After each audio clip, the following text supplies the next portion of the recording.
Rikthehemi në shtëpinë tonë dhe do të flasim tashmë për problemet gastrointestinale, shkaqet e sëmundjeve të stomakut, parandalimet, sa ndikon stili i jetesës dhe shumë të tjera do t'i trajtojmë sot në studio me mjeken gastrohepatologe Valdete Malaj. Përshëndetje, mirë se erdhe. Përshëndetje, mirë se ju gjeta. Është kënaqësi të kemi në studio pa diskutim, të flasim pikërisht për stomakun, edhe për shqetësimet që lidhen me të. Janë një lloj shqetësimi që prekin pak a shumë një masë të gjerë të popullsisë dhe është e domosdoshme të kemi informacionin e duhur, por ta nisim pikërisht nga sëmundjet që mund të prekin stomakun, nga se mund të shkaktohen. Po, ashtu siç e thatë edhe ju, problemet gastrointestinale kapin një përqindje relativisht të lartë të popullatës në Shqipëri dhe mbar botërore. Sa i përket sëmundjeve të aparatit tretës, kryesisht të stomakut që ne do flasim sot, përqindje më të lartë të këtyre sëmundjeve zën gastritet, pastaj është ulçra e stomakut, ulçra e duodenit, kemi refluksin gastroesofagal dhe tumoret e stomakut. Në lidhje me shkaqet e këtyre sëmundjeve, kemi shkaku kryesor është toria acidopeptike, pasi dihet që vetë stomaku prodhon acid kloridrik, pepsin, njëkohësisht ashtu siç natyra i ka rregulluar të gjitha gjërat dhe stomaku i njeriut prodhon mukus, e cila e mbron mukozën e stomakut nga acidi kloridrik dhe pepsina. Duke qenë në balancë prodhimi i mukusit me acidin kloridrik dhe pepsinët, këto bëjnë të mundur mbajtjen e një pH-i dhe mukozë normale të stomakut. Në rrethana të caktuara ndodh prishje e kësaj balance me predominim të faktorëve agresiv, siç është acidi kloridrik dhe pepsina, dhe kjo gjë çon deri në krijimin e gastriteve dhe të ulçrave. Faktorët që çojnë në këtë prishje të balancës janë të ndryshëm, të cilët do t'i shtjellojmë. Në dekadat e fundit është folur jashtëzakonisht shumë dhe ka qenë një revolucion për sa i përket gastrohepatologjisë, zbulimi i Helicobacter pylorit, i cili është një mikrob që rritet në stomak, në një ambient shumë acid, siç është aciditeti i stomakut, dhe është shkaktar për gastrite, për ulçra dhe deri në kancer të stomakut.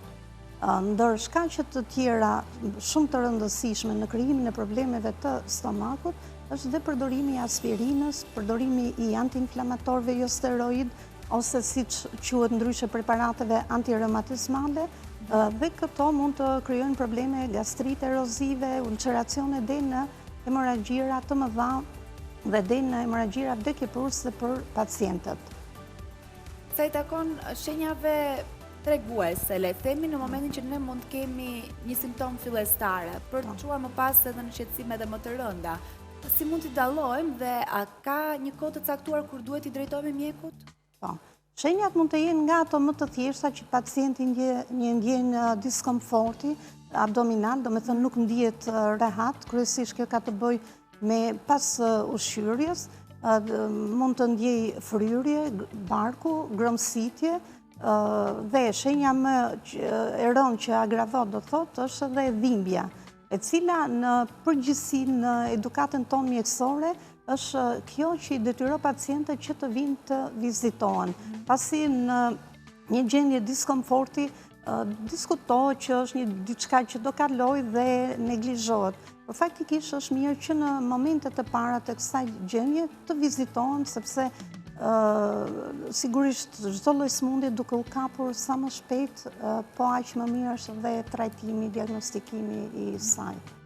Është e lehtë të kuptohet kur kemi një dhimbje të stomakut, se ndonjëherë ngatrohet edhe me dhimbjen e zorëve ose të mëlçisë? Dhimbja e stomakut është shumë komplekse dhe nuk është e lehtë të dallohet që në momentet e para për shkak të anatomisë dhe pozicionit të stomakut. Stomaku është në epigastër dhe mbrapa stomakut është pankreasi. Afër në anë të djathtë ndodhet kolecista. Dhe të gjitha këto organe, duke futur dhe infarktin e miokardit, japin dhimbje që ne quajmë dhimbje epigastrike apo dhimbje tek stomaku. Ka plot pacient që trajtohen për vite të tëra me probleme stomakut, njëkohësisht kur ato mund të kenë pas një gur në tamth, ose mund të kenë probleme të zemrës, ose probleme të aortës abdominale. Kështu që në këto rast është shumë e rëndësishme bashkëbisedimi me pacientin ose anamneza që ne i themi dhe sigurisht ekzaminimet përkatëse për të gjetur shkakun e dhimbjes. Në rastet duhet bëjë një diferencim mes gastritit dhe ulçërës. Kanë simptoma të paraafërta si mund të dallohet? Zakonisht gastriti ka shenja të një diskomforti, një fryrje epigastrike, pas ushqimit, disa ushqime nuk i pranon, kanë dhe gromësitje. Nësa ajo që e diferenco, por jo gjithmonë është dhimbja. Dhimbja është karakteristike për ulçër, e cila ndodh zakonisht mbas ushqimit dhe kjo ka të bëjë po zgjatja e dhimbjes është në varësi të ulçës të lokalizimit, pasi edhe vetë ulça lokalizon në stomak ose në bulbin e duodenit. Dhimbjet në ulçra që janë të lokalizuara në stomak zakonisht fillojnë një orë më shpejt, gjysore mbas ushqimit. Nësa ato në ulçën e bulbit të duodenit 1 deri në 2 orë pas ngrënies.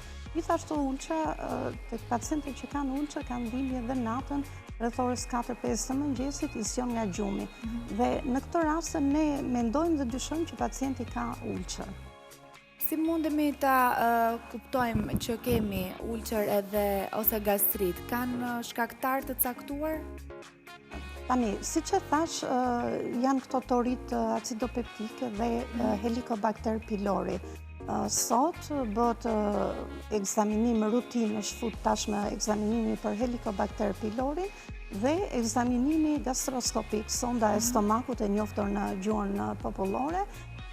Kjo është ajo që bët diagnozën dhe sigurisht në varësi të përgjigjes të testit të helikobakter pylori dhe të ekzaminimit gastroskopik ne arrijmë që të bëjmë dhe diferencimin në diagnozë dhe sigurisht dhe në mjekim, sepse dhe mjekimi ndryshon. Është një mjekim që pason më pas diagnostikimin. Çfarë lloj mjekimi mund të shërbejë për të dyja rastet? Nëse helikobakter pylori është pozitiv, në të dyja rastet pacientët do trajtohen për zhdukjen e helikobakter pylorit. Është një terapi komplekse, një terapi me shumë preparate dhe ka zgjat terapia me antibiotik deri në 2 javë, ndërsa frenuesit e pompës ionike mund të zgjasin deri në 3 muaj. Megjithatë, ka shumë skema mjekimi dhe protokolle të ndryshme në varësi të diagnozës. Mund të jenë të trashëguara gastriti ose ulçera? Po. Trashëgimia ashtu siç në të gjitha sëmundjet e organizmit ka një faktor shumë të rëndësishëm dhe në problemet e stomakut ndikon jashtëzakonisht shumë dhe këtë gjë ne e hasim në pacientët tanë, domethënë kur në të njëjtën familje ka disa persona që kanë ulçer apo gastrite. Fëmijët e vegjël mund të kenë shqetësime me stomakun? Po, dhe fëmijët e vegjël që në periudhën e paslindjes mund të vënë re që ka anomalitë e lindura, ndërsa problematika më e madhe që vjen re tek fëmijët e përsa lindur është refluksi gastroesofageal dhe këto e kuptojnë nënat që direkt pas ushqyerjes së fëmijës, fëmia ka të vjella.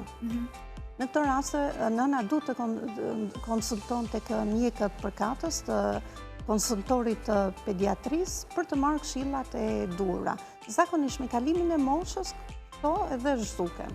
Nëna shtatzëna mund të vuajnë gjithashtu nga shqetësimet me stomakun, çfarë duhet bëjnë kujdes? Dhe nëna shtatzëna varet nëse kanë pas probleme dhe më përpara, ato probleme rishfaqen dhe në një grad dhe intensitet akoma më të lartë. Kjo për shkak të shtimit të prodhimit të acidit kloridrik, gjithashtu shfaqen dhe shenjat të refluksit është tipike te gra shtatzëna, pasi vetë rritja për masave të abdomenit ngrej lart diafragmën dhe stomakun, kështu që favorizon rikthimin që ne i themi refluks, e cila me mbas lindjes sigurisht që çdo gjë normalizohet.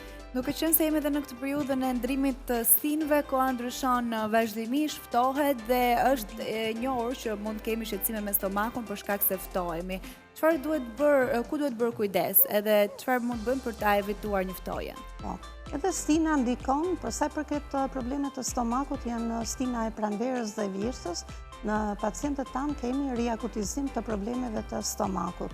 Kjo ka të bëjë me kushtet klimaterike, me ftofjen dhe me lagështirën e tepërt. Aparati tretës është shumë sensibël ka shi të ftohtit, e cila shfaqet me spazma ose dhe me shenja të hiperaciditetit.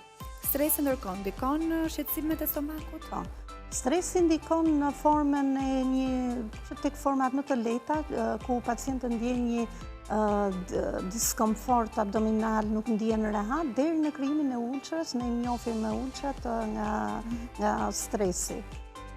Stili jetesës ndikon nga ana tjetër, duke qenë se shpesh persona të ndryshëm për shkak edhe të angazhimeve që kanë e neglizhojnë ndonjëherë mëngjesin, duke patur stomakun bosh që në orët e para të ditës, edhe evitojnë vakte të caktuara për shkak të punës, angazhimeve të tjera.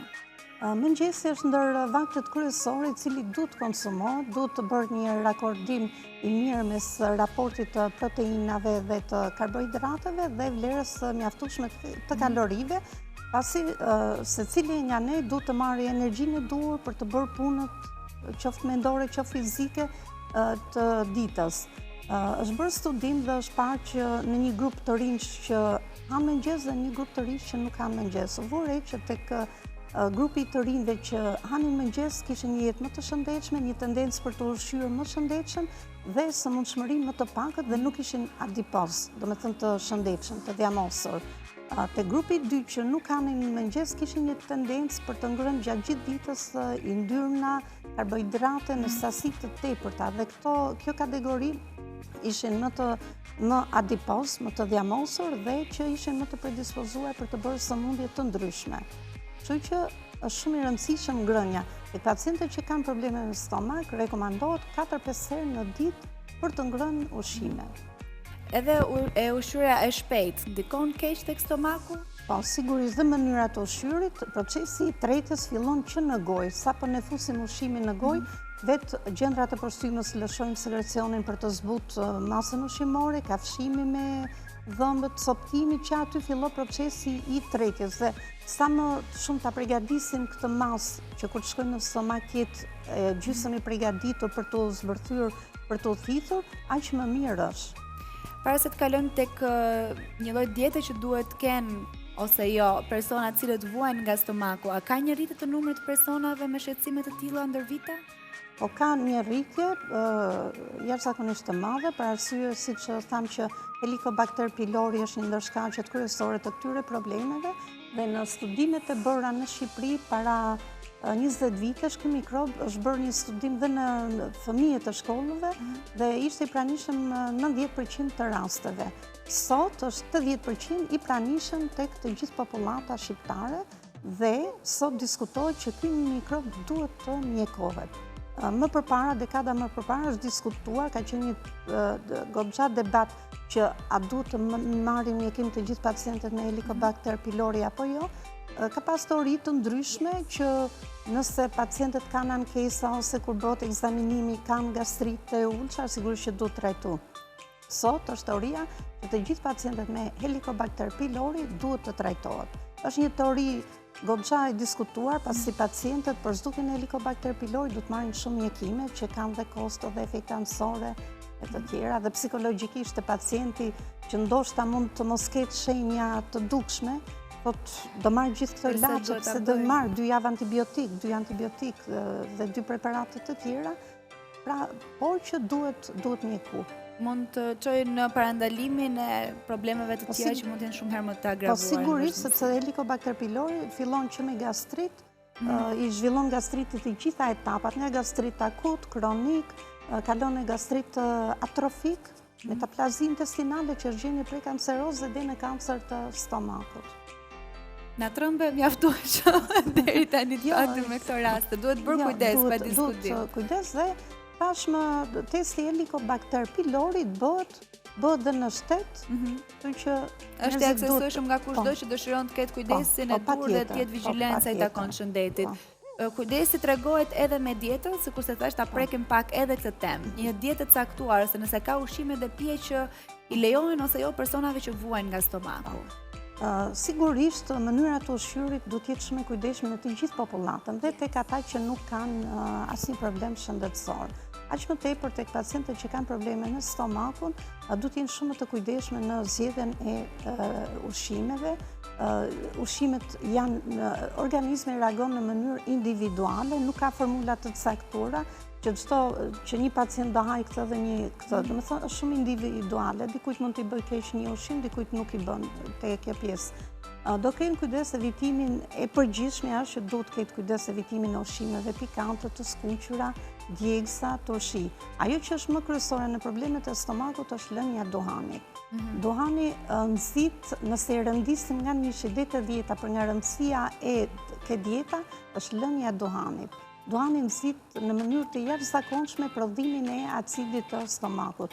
Dhe siç e tham, acidi i stomakut futet e faktorët dëmtues të stomakut dhe krijon një mjedis, një habitat të përshtatshëm për shumësimin e Helicobacter pylorit. Kështu që është shumë e rëndësishme lënia e duhanit. Dhe marrja me kriter e preparateve të ndryshme dhe gjithmonë duhet konsultuar, pasi ne shikojmë që shumë pacient marrin vetë aspirinën, antiinflamatorët, ilaç për reumatizëm e të tjera. Dhe siç tham, këto janë shumë të dëmshme, pasi mund të shkaktojnë deri në hemorragji gastrointestinale. Ngrënia nga pak dhe shpesh, pacientët që kanë probleme me stomakun rekomandohet të hanë 4 deri në 5 herë në ditë. Dhe siç tham, evitimi ushqimeve që ato i ndjetë nuk ndihen rahat, më thënë. Kështu që kujdesi ose parandalimi i smundjeve nis pa diskutim me një vetë përmbajtje, le të themi, vetë kontroll nga dieta ushqimore, stili, jetesës dhe më pas me vizitën tek mjeku që në shkaktarët e parë të shqetësimeve të stomakut. Kështu bëhet një parandalim i dur. Po, sigurisht një bashkërendim dietetik së bashku me mjeku, me vizitat, me diagnostikimet korrekte, bën të mundur që pacienti të stopoj ai proces që ka filluar në atë stad ose dhe të shërohet, pasi tani në futjen e terapisë Helicobacter pylorit shërënjosës nuk quhet më problemet e stomakut, nuk quhen më smundje kronike, sidomos ulçrat. Ulçrat mbas 8 javësh mjekim, ne kur bëjmë ekzaminimin gastroskopik rikontroll, shikojmë pothuajse 100% të mbyllura. Më problem dhe më problematika kanë gastritet, pasi nëse nuk bëhet korrekt ndjekja e tyre, trajtimi i tyre, çon, siç e thash, deri në kancer të stomakut. Falenderoj për gjitha këshillat që na dhe informacionet mjaft të çmuara për gjithë shikuesit që na ndjekin. Ishte kënaqësi të të kisha në studio. Faleminderit dhe ju, kënaqësi dhe ishte nga ana ime. Shkojmë në publicitet.